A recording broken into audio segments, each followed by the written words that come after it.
Great talent identification is the bedrock of any elite organization.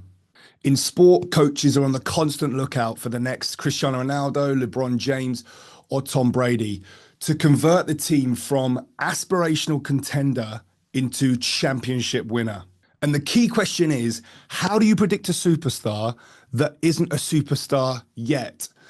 And it's the same in business. Venture capitalists are constantly on the lookout for the entrepreneurs on the cusp of launching the next Facebook, Uber, or Amazon. It's something that I spend a disproportionate amount of my time focused on due to the significance it has when it comes to building excellence. In fact, if you don't get this right, it's very hard to excel at all at the organizational level. All over the world, in every field from academia to music, thousands of hours are spent on identifying potential high performers.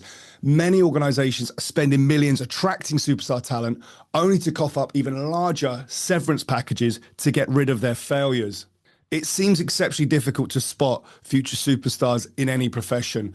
Whilst each domain has its own lingo, culture, heritage, the talent question is one that seems to torment you all. Failures in talent identification are an absolute nightmare for so many organizations. Getting it wrong leads to job losses, bankruptcy, relegation, plummeting share prices, and millions upon millions flushed down the toilet. Whatever your domain, you will want to find the superstars before your rivals do. Quite simply because if you don't unearth the next LeBron James, Mark Zuckerberg, or J.K. Rowling, someone else will. Ultimately, with talent identification, you are looking for a competitive advantage. If you can identify talent more effectively than the competition, you increase the probability of producing winning results across time. Now, success is usually recognized at the organizational level, whether it be the inner workings of the All Blacks, SpaceX, Goldman Sachs. But an organization is just a group of people pursuing a common goal, which is why an organization can only be as extraordinary as its people. Because people are so critical, identifying and retaining talent is possibly the biggest challenge any organization faces. And one of the best chances of ensuring your organization excels is to make sure you have the right people pursuing the right goals in the first place. Talent identification is basically venture capital. You're making an investment. It's about people, time, and money. You all have limited resources, salary caps, effort, management, coaches, squad space, time. And you must apply a filter to decide how to spend these resources on the performers you think will be successful. Fundamentally, talent identification is a prediction problem, and the objective is to learn to predict who is going to become a gold medal performer in the respective field. Outlier organizations already know this and expend infinitely more time on screening for those future superstars. The issue with hiring the wrong people is that you end up having to live with, fix, or fire them.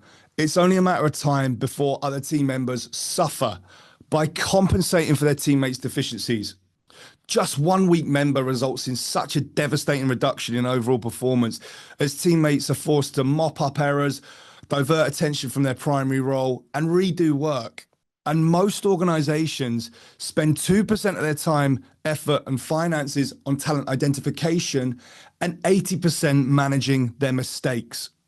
A team's momentum is derived from all the team members performing from a place of concordance within their roles. When you increase the concordance, the talent you bring into your organization, you will receive back tenfold in terms of saved time, money, management, morale, leadership, sick days, innovation, and most importantly, the spoils of superior performance. The overarching idea behind teamwork full stop is that the whole is worth more than the sum of its parts. Elite performers standing on the shoulders of each other, creating a compounding effect. In almost every organization I've worked in or partnered with, I immediately see the colossal mismatch between what science knows about talent identification and the traditional manner in which most organizations approach it. So what are some of the concrete steps you can take to improve your ability to identify and retain concordant talent? Retention always starts with selection. To introduce a step-by-step approach to conducting world-class talent identification, first, you need to understand the issues with the traditional ways in which organizations hire or select their people. There are some key limitations with the status quo when it comes to talent, and it starts with the belief that talent can be bought alone. So, limitation one, we like to think you can just budget in a ready-made superstar who will blink away all your problems. This is possible only if, one, you're rich and you don't mind sharing your riches. Two, you stay rich. And three, no one else gets richer than you ever. Even then, there are no guarantees a superstar will be concordant with your organization. The research and my personal experiences suggest that organizations in sport and business are absolutely shocking at this game. The reality is that it's not even an option for most organizations. Plus, constantly buying talent is not a real edge. It's a band-aid, magic pill, or a silver bullet. Inevitably, the price of the silver bullet is inflated thanks to bidding wars and recruitment consultants, and it fast becomes a race to the bottom. And most poaching attempts are just leveraged by the recipient to bargain for higher pay from their existing employer. Then you're held to ransom by established superstars. Inevitably, organizations with bigger budgets will win this game, but there will always be someone with deeper pockets ready to pounce. For me, you cannot beat homegrown talent, whether it's the New York Yankees core four or Manchester United's class of '92 or Julian Robertson's Tiger Cubs. The ability to generate homegrown talent is a key predictor of an organization's ability to excel. Limitation two, the smart and competent trap. The smart and competent trap is one of the ways organizations fool themselves by hiring people with enormous, but not the right talent. When not headhunting for superstars to poach, the traditional approach to talent identification includes an intense preoccupation with qualifications, which can skew anything that comes after that. In particular, the belief that those with good grades from highly ranked universities guarantee top performance. Likewise, even a person's prior experience in a similar role is assumed to be a predictor of being a high performer in a new organization. And many weight selection so heavily on these drivers. The idea that smart people with good grades are a sure thing is a bad one. Those with good grades are often shunted into respected professions like medicine, finance, or law. Just because you've got the smarts does not mean you can perform in a role, or that you should. These types of individuals have a set of strengths that will enable them to compete in most professions. However, being smart helps people grind, cuff, or blag their way through, but not necessarily excel. Unless their interests and values also line with the role, they will end up flat, minimum effective dosing everything, and dependent on external motivation to prompt them into action. They're reliant on carrots and sticks versus an internal compulsion to excel. The risk is that you turn away a lot of potential elite performers whose concordance with a role was not reflected or ignited by academia. Likewise, being qualified is not necessarily predictive of superior performance. And to be clear, a great academic track record is not a bad thing at all, but we also have to ensure that the specific strengths, interests, and values unique and bespoke to your organization also align beyond being just smart and competent. Likewise, being qualified is not necessarily predictive of superior performance. Just because a person performed the same role somewhere else doesn't mean they should do it for the rest of their life or for your organization. A key point here is that you can train competency in a certain role, but you cannot train psychological firepower. So possessing the right competencies, qualifications, smarts, or experience is not enough to achieve results unless these psychological factors are also right. The level of performance ultimately achieved will be proportionate to the performer's intrinsic fit with the role, their level of concordance. If you haven't heard me rant about concordance yet, you need to in order to extract maximum utility from this information. Limitation 3, superficial screening. In most organizations, screening tends to be haphazard and based on chaotic, superficial scans instead of rigorous examination of a candidate's strengths, interests, and values in relation to the specific requirements of your role and your organization. CEOs and hiring managers commonly hand out jobs expecting elite performance without acquiring any evidence of the characteristics, the strengths, interests, and values that accurately predict elite performance in this role at this organization. Worse, these managers who've conducted these superficial scans then have the audacity to moan about how their employees don't perform to the level they expect. Quite frankly, what do you expect? The natural next step tends to be implement leadership training, management workshops, team building and morale, boosters to motivate and appease weak talent identification. We need to get back to source and fix these problems at their root. Instead, I strongly recommend you preemptively allocate the time, effort, and thought required to screen and make sure you have the right people chasing the right goals in the first place. And I'm going to show you exactly how to do that. Limitation 4, ego. Way too many organizations complain about not having enough talent, and many talent identification programs are blinded by egotistical assumptions about how special the role they're hiring for is. That's just an excuse and it cannot be tolerated. Talent is not your problem. It's your approach to finding talent that is your problem. The challenges of talent identification stem from a weak strategy, not a lack of talent. There is talent everywhere, and it's the owner, CEO, manager's responsibility to identify, develop, and retain it. And I don't care if you're trying to identify potential Premier League footballers, surgeons, or investors. This mindset and these principles have to apply. Limitation 5, the interview problem. Interviews are a painful process we nearly all must go through at some point in our lives. When asked a question the interviewer has read in some manual called 50 Questions to Guarantee Great Hires, the candidate will respond with what they've read in How to Ace Interviews. What's your biggest weakness? The question will say, setting a trap by utilizing a cliche to find out how humble and honest you are. Well, I'm a bit of a perfectionist. Will be sufficient evidence that the candidate has at least read How to Ace Interviews and turn the weakness into a positive. It's too often stock question upon stock question with stock answer after stock answer. Behind the scenes, it can become a futile competition between hiring managers as to who can come up with the most creative curveball question. And here's the thing. You cannot spot superstars by sitting behind a desk chatting.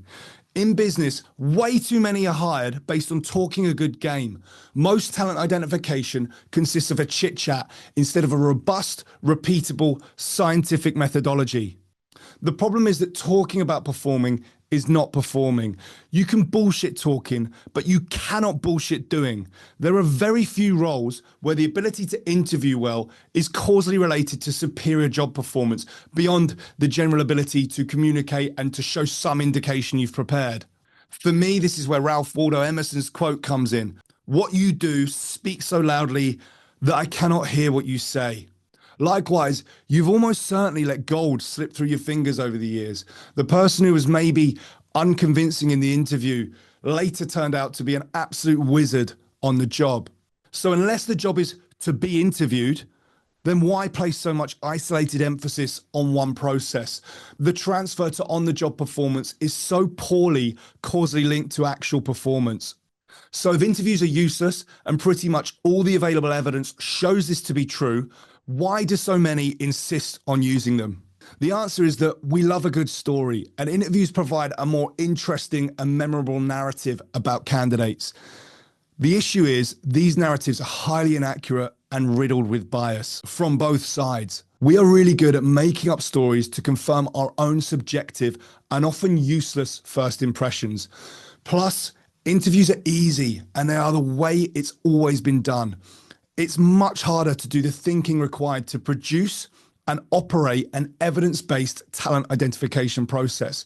So most, they just don't bother, which is amazing for you and I. If this is landing, good. That means you're ready. This isn't entertainment, it's your edge. Use it. Hit like, subscribe, let's move. Limitation 6, bias. Imagine two police officers.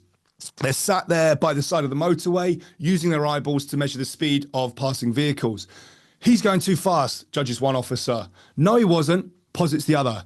It would be absurd to ticket drivers based on this approach, but it's done day in and day out during most screening processes.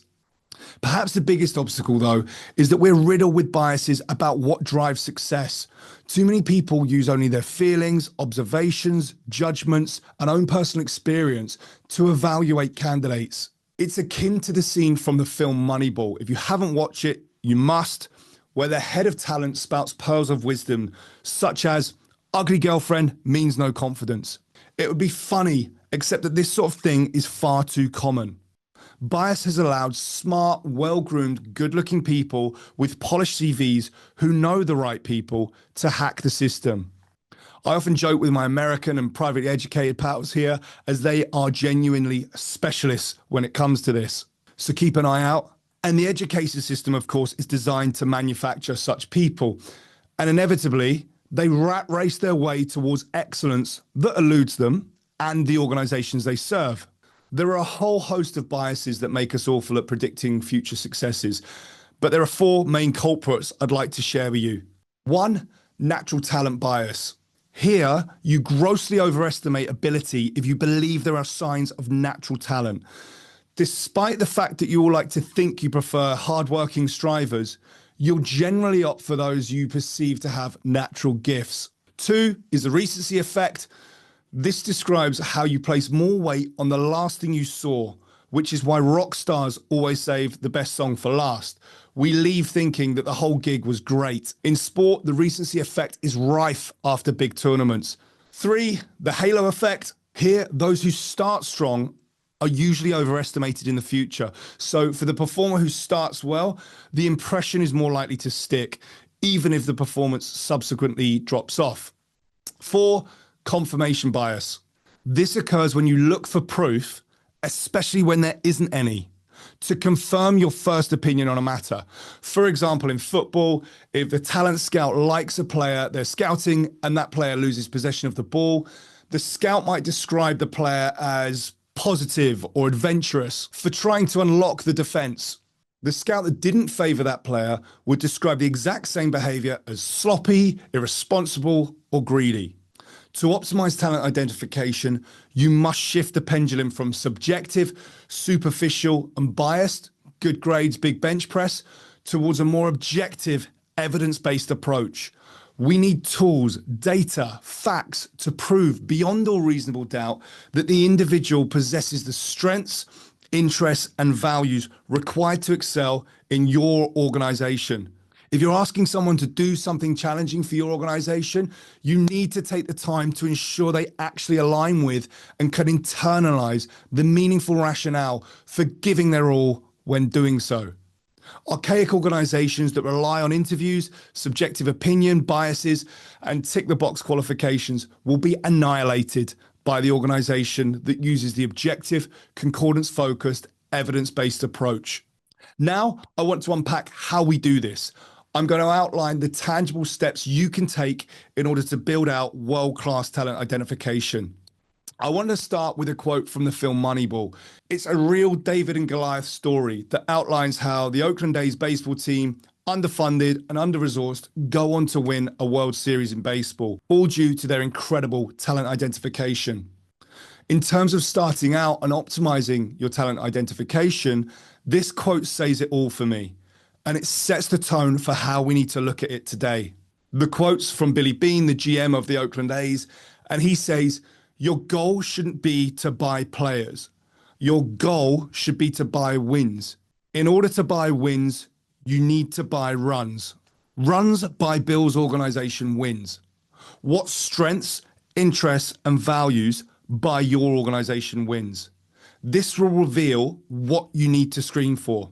And this should form step one of any and every talent identification process." So, step one, for me, it always starts with creating an avatar.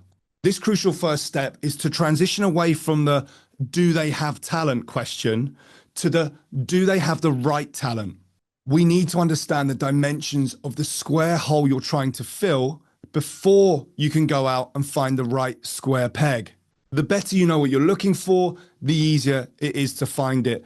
The avatar forces you to reflect, research, and form a hypothesis. There are three ways you can do this. One, through modeling excellence, through identifying outlier performers who have excelled and eliciting their strengths, interests, and values. You can look for causal relationships between traits that are predictive of future success. Two, reverse engineering. Once you're clear about the demands of the role, you can reverse engineer the strengths, interests, and values that are required to excel in it. What strengths will be required to deal with the challenges in this role? What will this person need to be interested in, considering how they'll be spending their time? What values will they require so that the rewards of the role are meaningful to them? Three, postmortem failure. Identify what caused previous people to fail. What strengths, interests, or values could have turned things around for those individuals who didn't make the cut or are stuck at mediocrity. Be specific. The reality is that most roles don't need an all-purpose athlete, investor, or author. Most roles have highly specific demands unique to the organization in question. The football manager wants a no-nonsense centre half who doesn't stop shouting and shores up a leaky back line. The board might want a CEO who can inject motivation and discipline into a flat and apathetic team. In all these cases, leaders are looking for people who are uniquely right for the job at hand, and a great avatar should reflect this.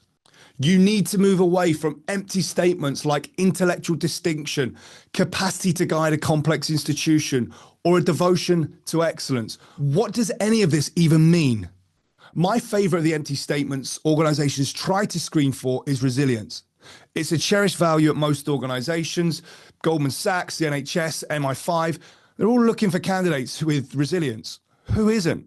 The problem is that resilience is a product of an individual activating their psychological firepower, being concordant with the role. It's not a general qualification, gene, or fixed entity.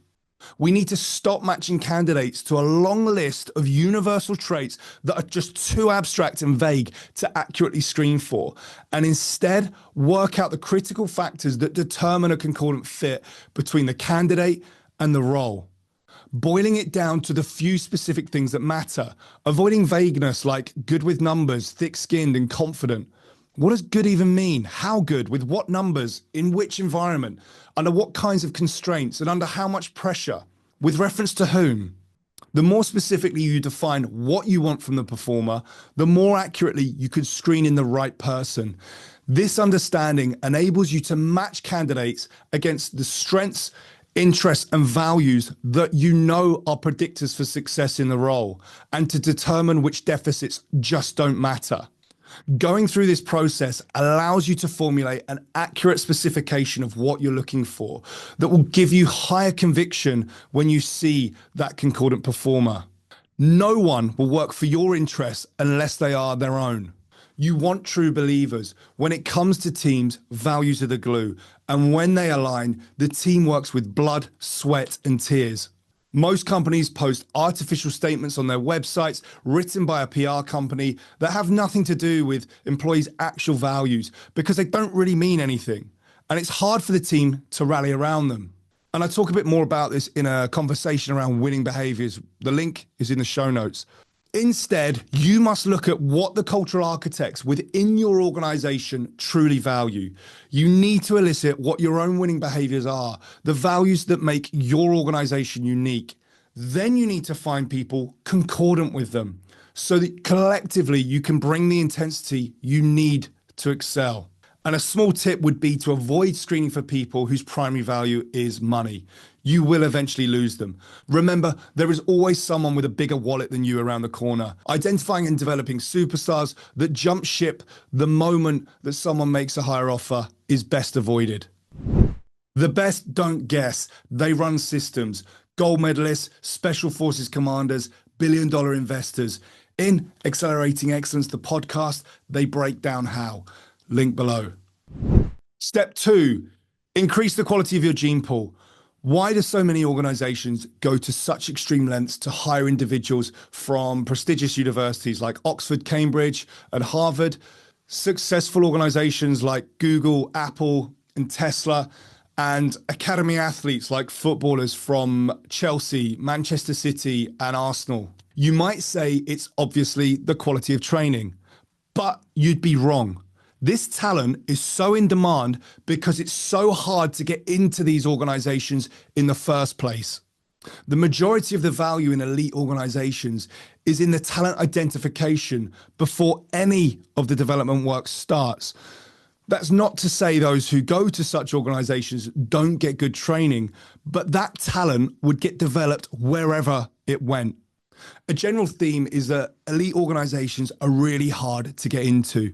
At the University of Oxford, you're going to have to prove an IQ somewhere close to the 99th percentile just to get an interview.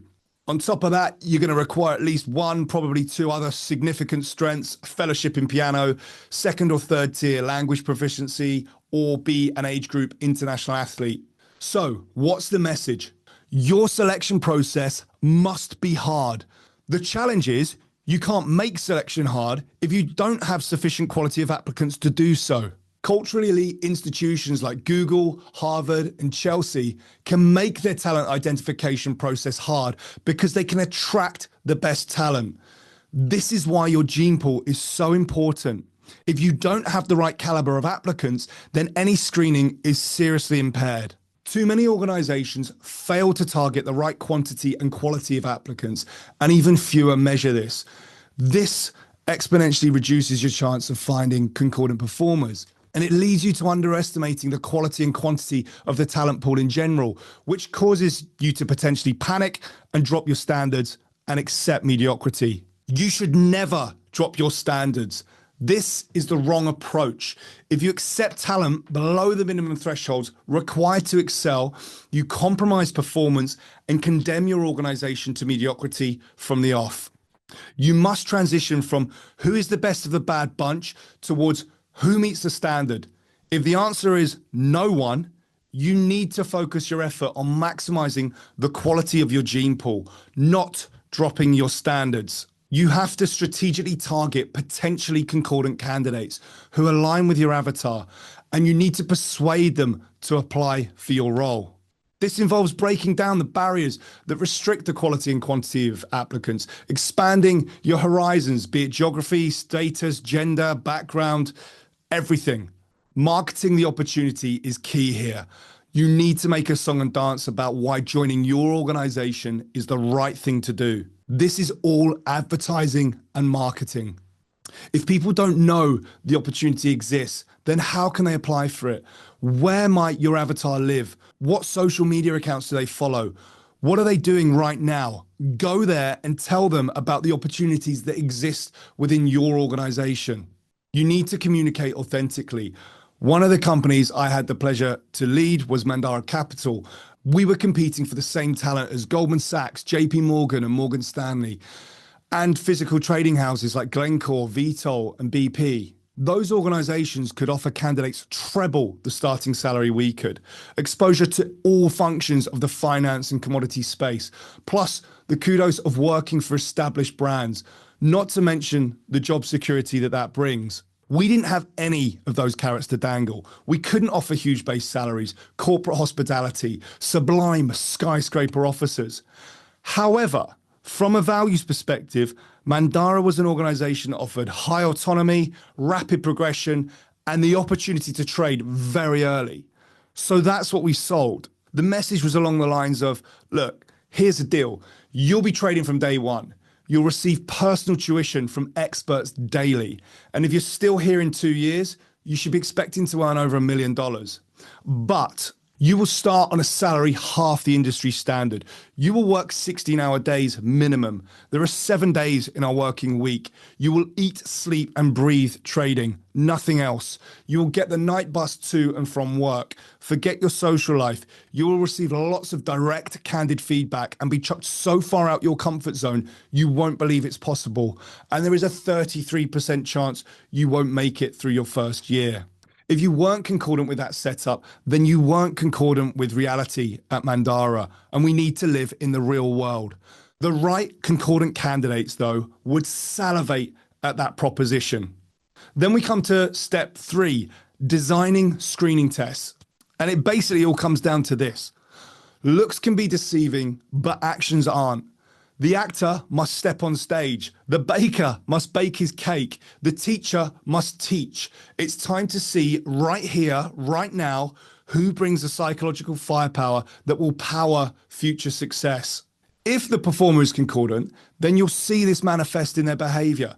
The objective is to see what the candidate can actually do, and most importantly, how they do it, not what they can talk about doing from sitting behind a desk.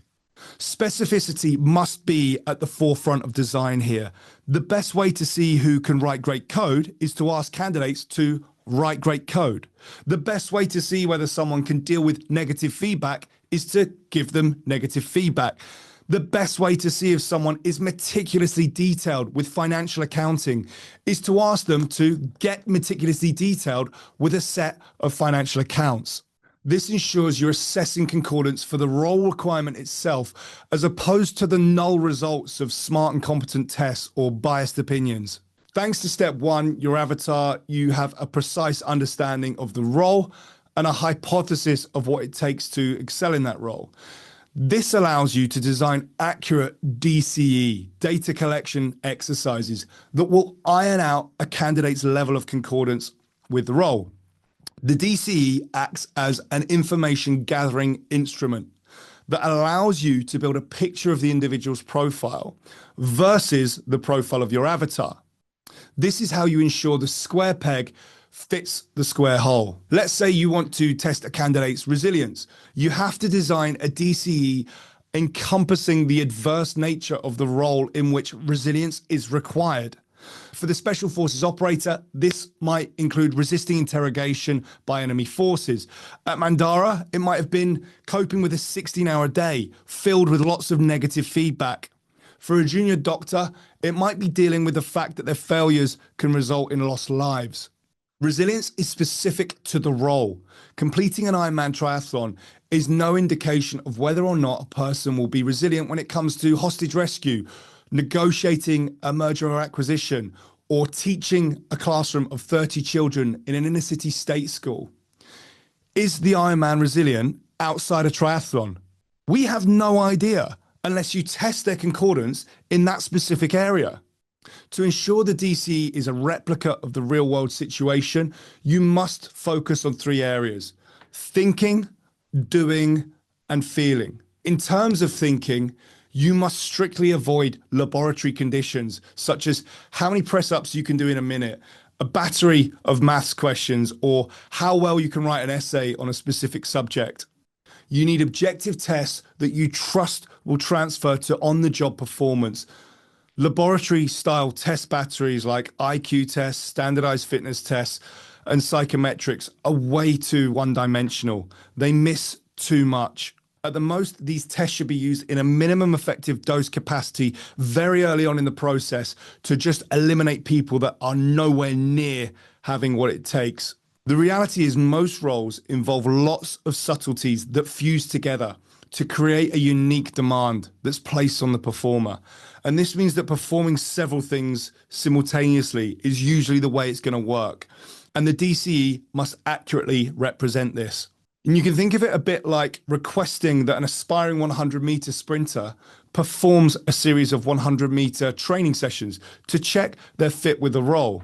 At Mandara, we built simulators of a simplified trading game that would engage the technical and psychological strengths of the actual role. In derivatives trading, yes, IQ is important, but so is dexterity, hearing, eyesight, and assertive communication. And the laboratory-style test batteries miss all this. DCEs don't. They represent the reality of the role with all of the subtleties included. And the more closely the DCE reflects the role, and the more conviction you're going to have when the candidate absolutely owns it. Next up, behavior. You need to carefully consider your environment. We have to ensure that your assessment center represents how things actually are. At Mandara, fast-paced, hormone-fueled trading floor was the reality of our culture. So we had to recreate this in our assessment centers. We actually overemphasized who we were in this respect, from the way we dressed, spoke, provided feedback, which was voracious, pitiless, and to the point. The question here is, what are the non-negotiable conditions performers will be exposed to in the role? And can the candidate operate effectively under those conditions, whatever the reality entails, including interruptions, changing demands, time pressure, noise? If they exist in reality, they must exist in the screening process. At Mandara, successful candidates would be required to work 16 hours a day. If potential candidates couldn't manage one 16-hour assessment day, how could we expect them to get through a whole year? Our assessment day had to represent the reality of the role. The aspiring traders would also be on the receiving end of a lot of assertive and transparent feedback due to the rapid learning trajectory and the fail fast, learn quick culture. Again, some people can thrive under these conditions while some wilt. And we needed to know who was who for their sake and our own. We also needed people who could learn fast from mistakes and solve their own problems. Individuals who could take in lots of information fast, digest it faster, and then immediately put it into practice. We needed performers who could fall flat on their faces, get up, brush themselves down, and then dive straight back in without hesitation, and even a smile on their face. We also had existing employees deliver Oscar-winning performances to act out some of the conditions the candidate would be exposed to, playing the role of the gladiatorial senior trader, the underhand broker, or slothful colleague not pulling their weight. A candidate's natural reaction to all these conditions reveals critical information that's predictive of their concordance with the role in this organization. And the concordant thrived in these conditions. Excellence is no accident. It's engineered. If you're serious about becoming everything you're capable of, accelerating excellence is your blueprint. No more guesswork. The system's in the book. Link below.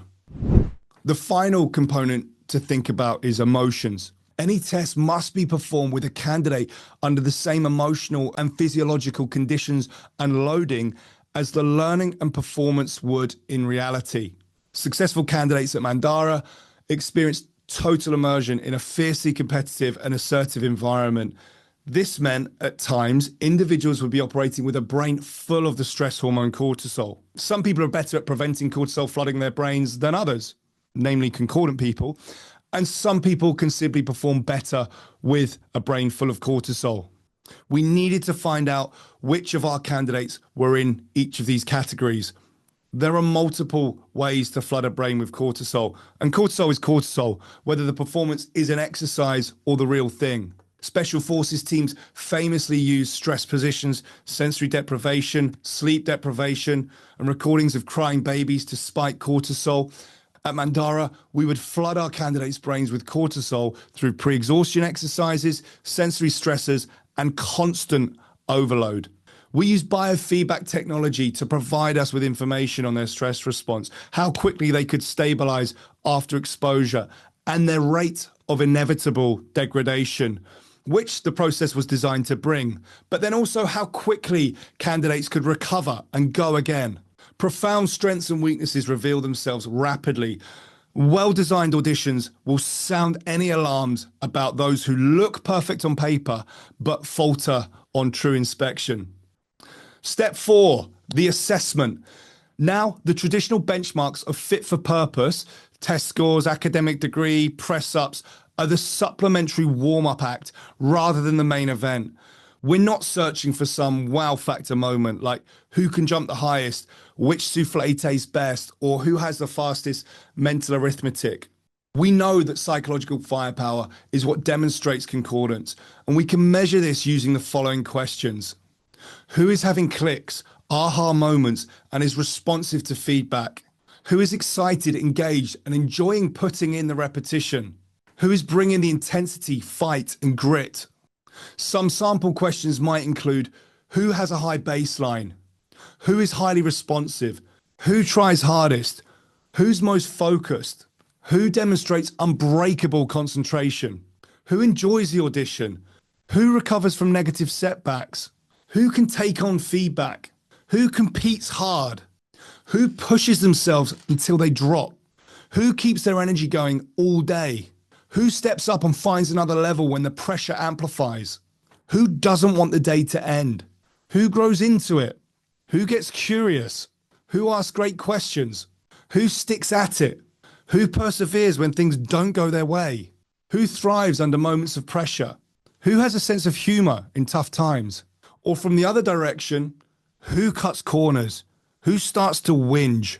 Whose brain turns to scrambled egg when the pressure amplifies? Who withdraws? Who just can't follow instructions?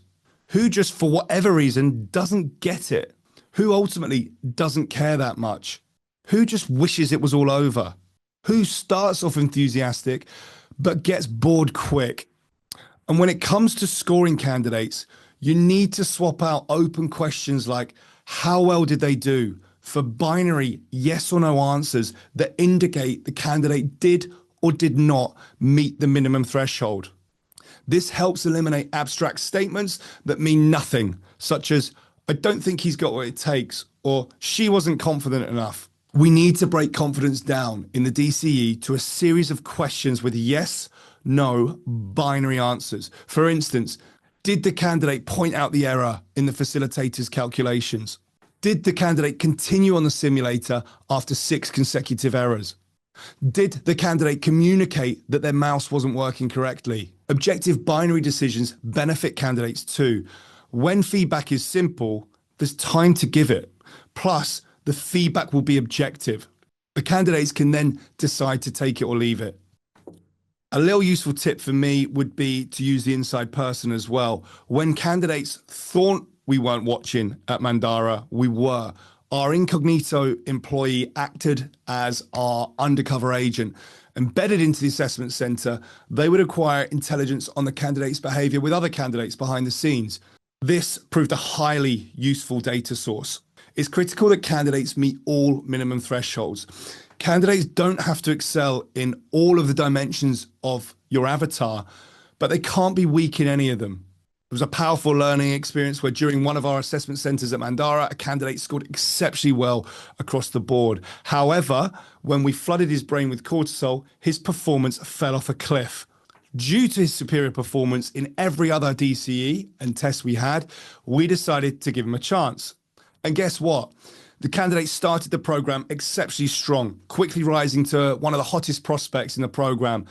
After 9 months of intensive training, the candidate was progressively exposed to live training with significant risk, where his performance began to degrade until eventually he hit a plateau. In fact, his performance fell off a cliff, exactly the way it did in our assessment center. When you ignore these principles, there will always be a price to pay. And what you observe in the assessment center will manifest in reality. The errors will repeat. The candidates that make inappropriate statements or stupid errors in the screening process are likely to do so on the job. And this applies to the candidates who refuse to quit when the going gets tough. Behavior is highly predictive. Now, interviews. Despite my earlier rant on the limitations of interviews, we did use them at Mandara, but only after the successful completion of our assessment center. And the aim of the interview is to examine the context behind the actions that we'd observed. We'd also probe deeply into some of the questions outlined in chapters 5, 6, and 7 of my book. There'll be a link in the show notes to guide you to those, to again confirm or deny the extent to which they aligned with the strengths, interests, and values of the role based on what we'd observed in the assessment center. Step 5, talent confirmation. Congratulations, candidates who meet your benchmarks are now selected for talent confirmation. Based on the DCEs, your hire is hypothesized to have what it takes to succeed, namely concordance with the role. Now it's time to put them to the sword and observe what happens. This should be an intensive, at least 3-month talent validation process. If you've got a probation period, use it.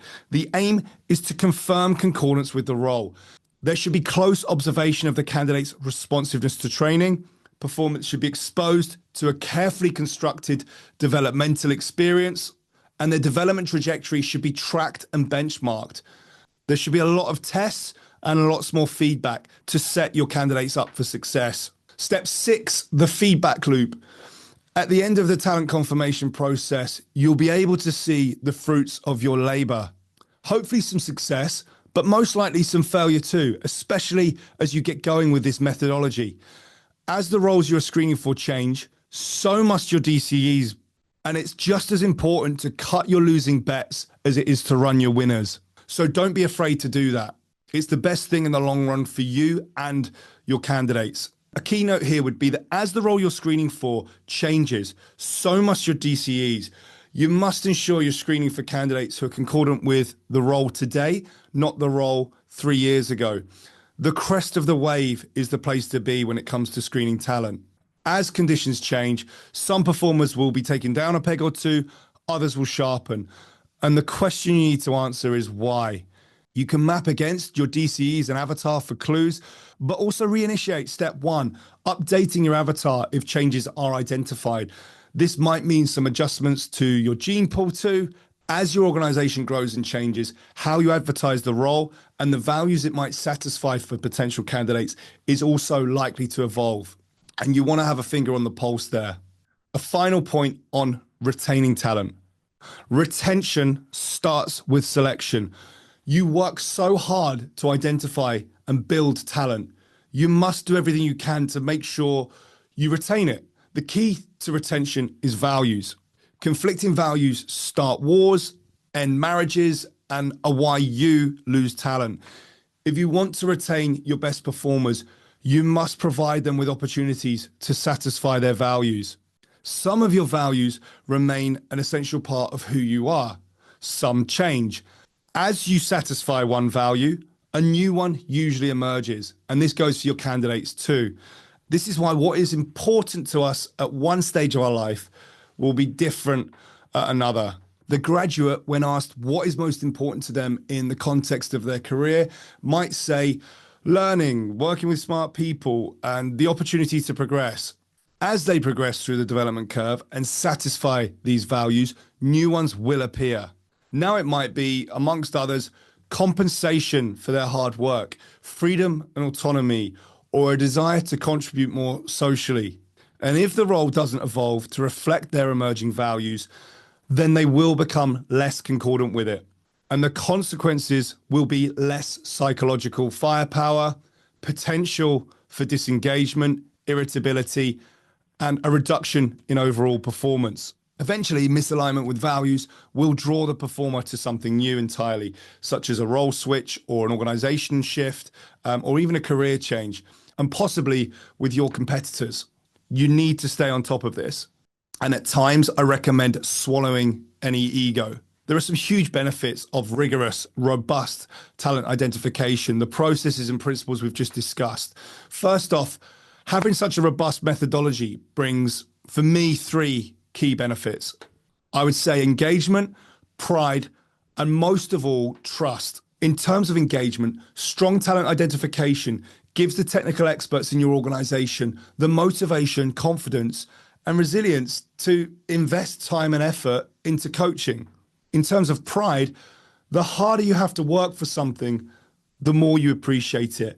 A crazy side benefit of going through such an arduous selection process is that you appreciate the opportunity more. Having to really earn it cultivates affection, gratitude, and a sense of pride and belonging that you made it. Things that come easy just don't feel special. And finally, trust. Perhaps most important of all, demanding selection processes create trust internally. When you know your colleagues have also passed a meaningful and challenging test, it allows you to immediately trust them. And trust is the bedrock for organizational success. Without trust, nothing worthwhile can be achieved. So to wrap this up, principle-based talent identification enables you to look beyond your initial snap judgments of individuals and beyond your biases to the components you now know drive elite performance in your organization. Aspirational talent performing from their sweet spot. That's the goal. And with the right methodology, it becomes crystal clear who hits the sweet spot for the role. Hiring decisions become easy to make. And if the answer isn't a hell yes, then it's a no. The hell yes means you have an individual bursting with expandable potential, a potential superstar. I hope you found this conversation, the methods and principles useful, but they're no use stuck here. Start putting them to work as fast as you can. The returns for doing so will be enormous. You'll have fun too, I promise. Get stuck in. Those who excel, they don't hesitate. They move fast, on principle, with intent. Lessons become action. Action becomes momentum. Momentum becomes explosive growth. Start now. Attack your day. Win it. Repeat. Performance shifts, then mindset, then life. Excellence isn't theory, it's fuel. The most powerful force on earth. Chase it down. If this hit, pass it on. Someone out there's waiting for it. I'm in this to see you win. Comments open, links below, like, subscribe. Let's move.